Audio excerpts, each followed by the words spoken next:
So you might be asking for a raise wrong, or you're actually just scared to ask for a raise, which is okay and totally fair. That's what I'm here for. I'm here to help you because you deserve a raise. Hey, my name's Em, and I'm an established career coach, and I'm actually here to help you with this 3-step formula that will increase your chances of getting the raise as well as absolutely crushing it. Before we get into it, let's talk about why you're scared of asking for a raise and why it's important you should ask for one anyway. We're not gonna let fear get in the way because I know salary is a sensitive topic to tackle all by yourself. First, why are you afraid to ask for a raise? This could be your first time asking for a raise, so you could be scared of the unknown, the unpredictability, or just even where to start. I'm gonna give it to you straight. The worst case scenario is they say no, and that's very unlikely if you implement these 3 things. Another reason why you could be scared is you've asked for a raise in the past, but were unsuccessful and didn't get any good feedback as to how you can improve. First of all, amazing and good for you for advocating for yourself because no one else is going to, so be proud of yourself. Now, why is it important that you should ask for a raise anyway, even though you're scared? Number 1,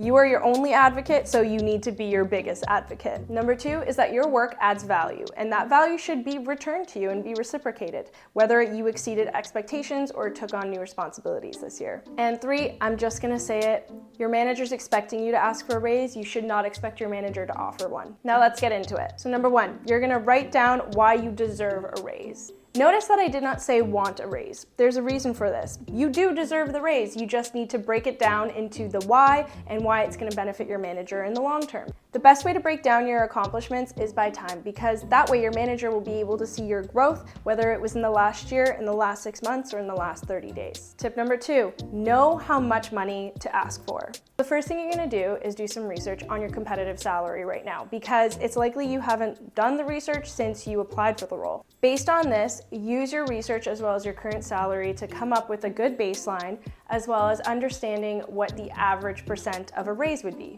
A good baseline and the average pay raise is around 3%. However, a good pay raise range is between 4 and 5%. If you believe you were exceptional this past year, you have a good argument to ask for that. Remember, the higher percent you ask for, the better reasons and better proposal you should have. Here's an example. Based on my accomplishments and the impact that I've had on the company, and more specifically the team outcomes this past year, I would like to discuss a 5% raise for this next fiscal year. Number 3, put it in writing. It's very important that you have a written proposal in front of you that you can speak to once you get to the point of asking for the raise, as well as an approach for your manager on whether you're going to walk them through it or just send it to them after. Think about it. Not all managers are the same and they all have their own communication styles, so you need to keep that in mind. Do they like having an agenda prepared for all their one-on-ones? Do they want you to walk them through the document, send it to them before or even after the meeting? And don't forget to go into that meeting with a plan on how to end it. Your manager is probably not going to make the decision right there and then, so you need to ask,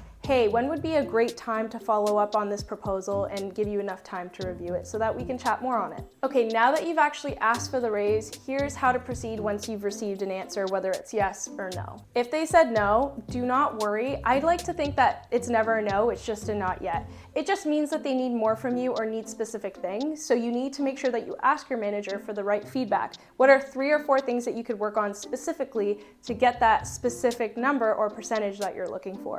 And if they said yes, I would be doing a happy dance if I were you and just be celebrating and getting myself an iced coffee. But don't get too excited yet, because you should still go back, take all the discussion points that you had with your manager on the raise and make sure that you follow through with them so that they feel great about it, and that way you'll likely get another raise in the future. That's it. I hope this video helps you ask for your raise as well as give you the confidence you need to believe you deserve a raise. Good luck. I'm gonna go get an iced coffee.